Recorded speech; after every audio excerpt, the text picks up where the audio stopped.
capítulo de número 12, versículo de número 7. Assim que você achar, fique de pé, por favor. Veja se ao teu lado tem alguém sem escritura, sem a palavra. Se tiver alguém sem a palavra, vá até essa pessoa, divida com ela a leitura. Isso. Atos 12, versículo 7, está escrito assim: E eis que sobreveio o anjo do Senhor, e resplandeceu uma luz na prisão, e tocando a Pedro no lado, o despertou, dizendo: Levanta-te depressa. E caíram-lhe das mãos as cadeias, ou as algemas. Amém? Eu vou ler mais uma vez. Atos dos Apóstolos, capítulo 12, versículo 7. E eis que sobreveio o anjo do Senhor, e resplandeceu uma luz na prisão, e tocando a Pedro no lado, o despertou, dizendo: Levanta-te depressa. E caíram-lhe das mãos as algemas. Palavra tremenda essa, né? A aparição de um anjo, já no Novo Testamento, porque você costuma ler aparições de anjos no Antigo Testamento. Anjos que apareceram para Abraão, anjos que apareceram para Josué, anjos que apareceram para Gideão. Mas anjo aparecendo no Novo Testamento só confirma que o Deus é o mesmo. Amém? Então eu vou ler, e eu vou pedir para você ler mais uma vez comigo. Leia bem alto e bem forte. Vamos lá. E eis que sobreveio o anjo do Senhor,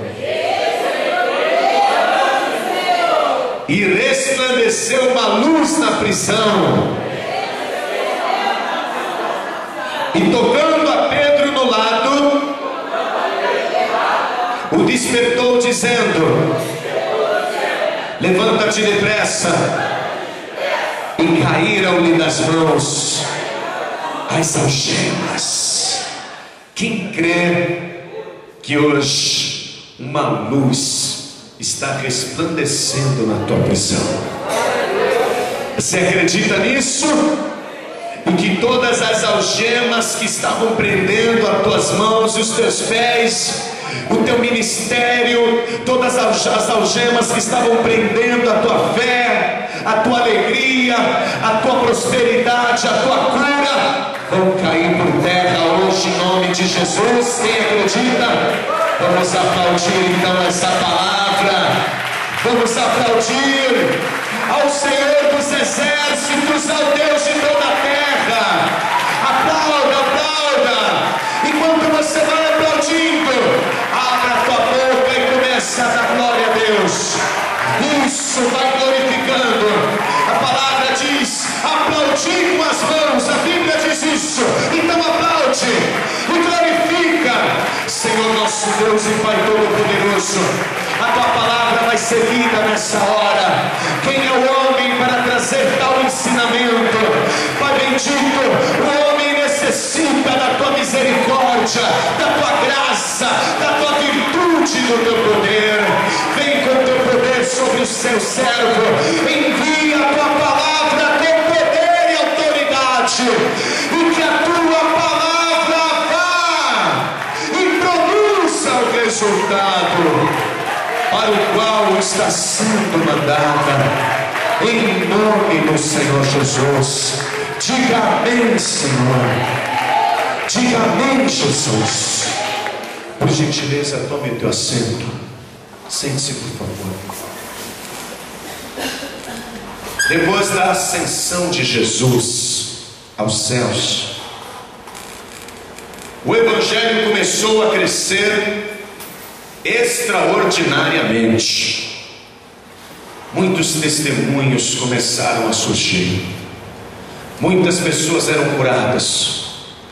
Muitos perturbados eram libertos.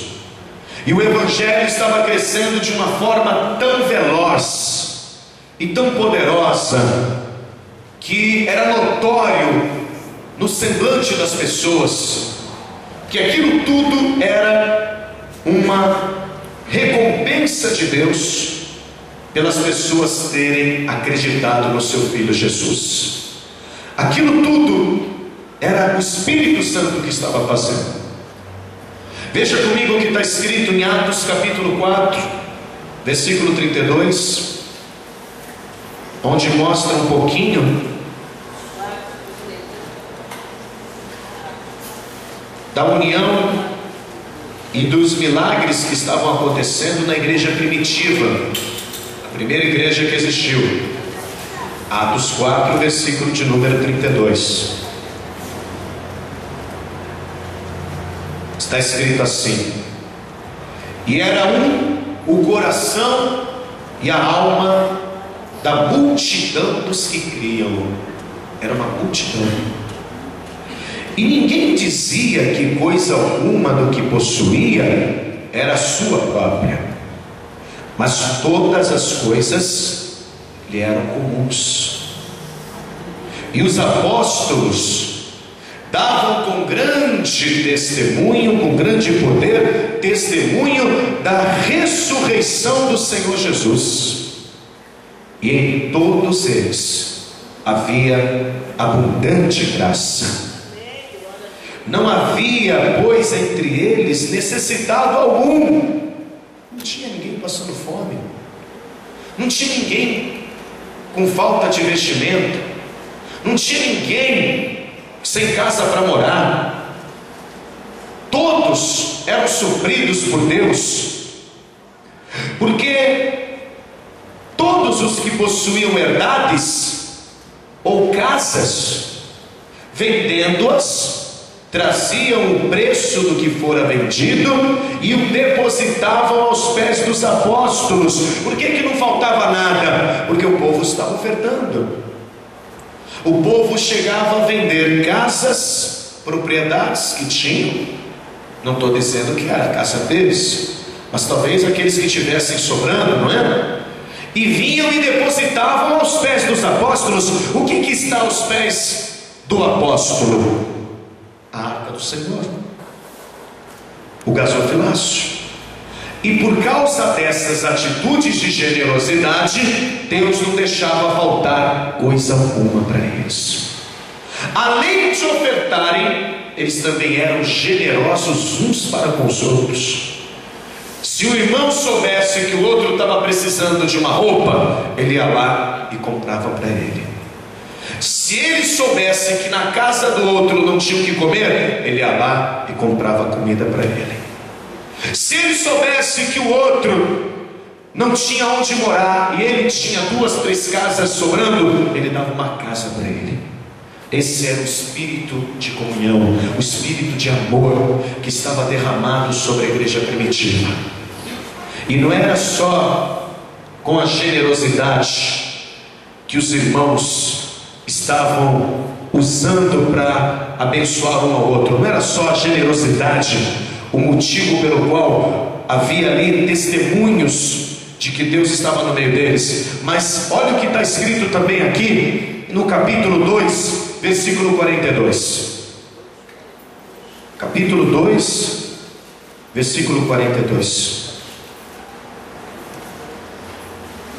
O fato deles também perseverarem na igreja,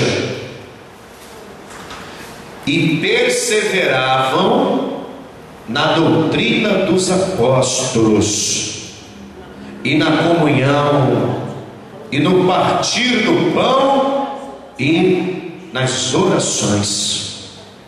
Em cada alma havia temor. Às vezes você vê hoje em dia, né?